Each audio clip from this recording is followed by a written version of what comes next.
өнгөрсөн сэтгүүлсэн 4 өдрийн хүрээнд нийтдээ 333 хуралдаануудыг хийж арга хэмжээ зохион байгуулсан байна.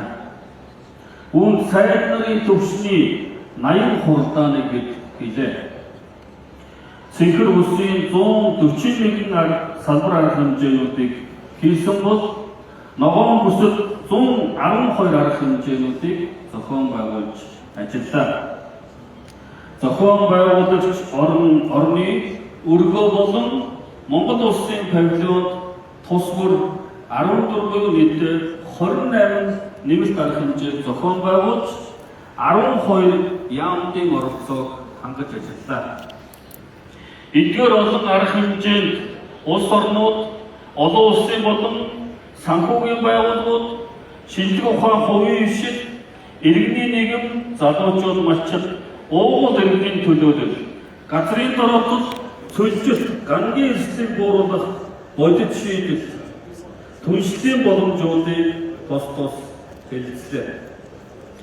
Энэ нь COP17 хэлэлцээний төдийгүй хэрэгжилт хөрөнгө оруулалт хамтын ажиллагааны платформ болсныг бас харууллаа.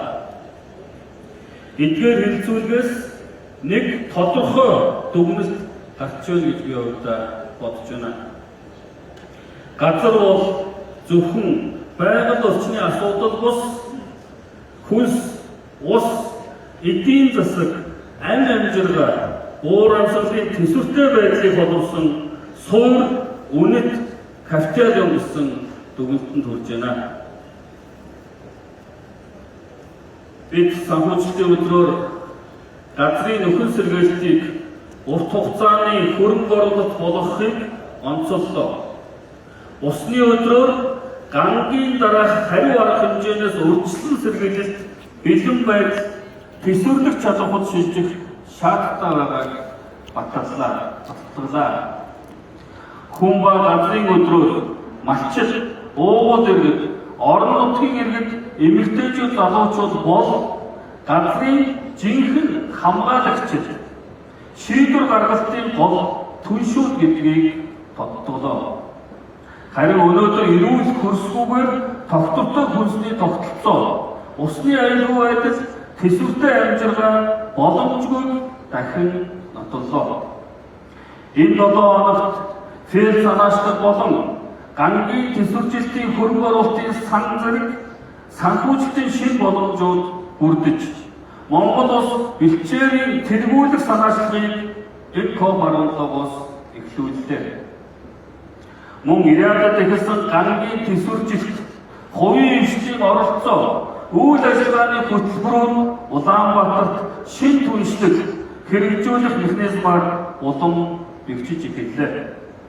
Сэтгүүлсэн өдрүүдийг зохион байгуулахад хувь нэмэр оруулсан Монгол улсын засгийн газрын гишүүн болох Шантар сайд Номтой баяр, сангийн сайд Мэд сайхан, хувийн зүйн дотоод хэргийн сайд Амар сайхан, хүнс хөдөө аж ахуйн сайд Эдгээр баталд болон танаа ажлын алба, яам, төрийн байгууллагуудаа бас чин сэтгэлийг талархаж илэрхийлье. Мөн USSD-ийн нарийн бичгийн даргаарын газар, олон улсын байгууллага, хөгжлийн түншүүд, эрдэм шинжилгээний байгууллага, хувийн хвшил, иргэний нийгэм, залуучууд сайн дурын болон зохион байгуулах багийн хамт олонд чин сэтгэлийг бас талархаж илэрхийлж байна. Эхэм нөхдөд бид хөрсөө хамгаалах, бэлчээрээ сэргээх, гангийн эрсдлийг бууруулах шийдлүүдийг мэднэ. Одоо бид тэдгээрийг өргөн хүрээнд хэрэгжүүлэх улс төрийн манлайлал, шинжлэх ухаан суурилсан шийдвэр, иргэдийн бодит оролцоо, тогтвортой санхүүжилт хэрэгтэй байна. Монгол улс COP17-гийн дараалагч орны хувьд үгнээс үйлдэл, амлалтаас хэрэгжилтэд зорилтоос хэмжигдэхүйц үр дүнд шилжихийг бас уриалж байгаа.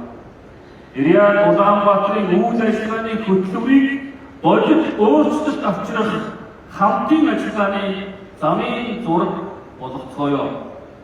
Газраас сэргээх нь хүнс, ус, ажлын байр, амжилгаа, энх тайван болон хооч үеийнхний ирээдүйг хамгаалах үйл хэрэг юм аа.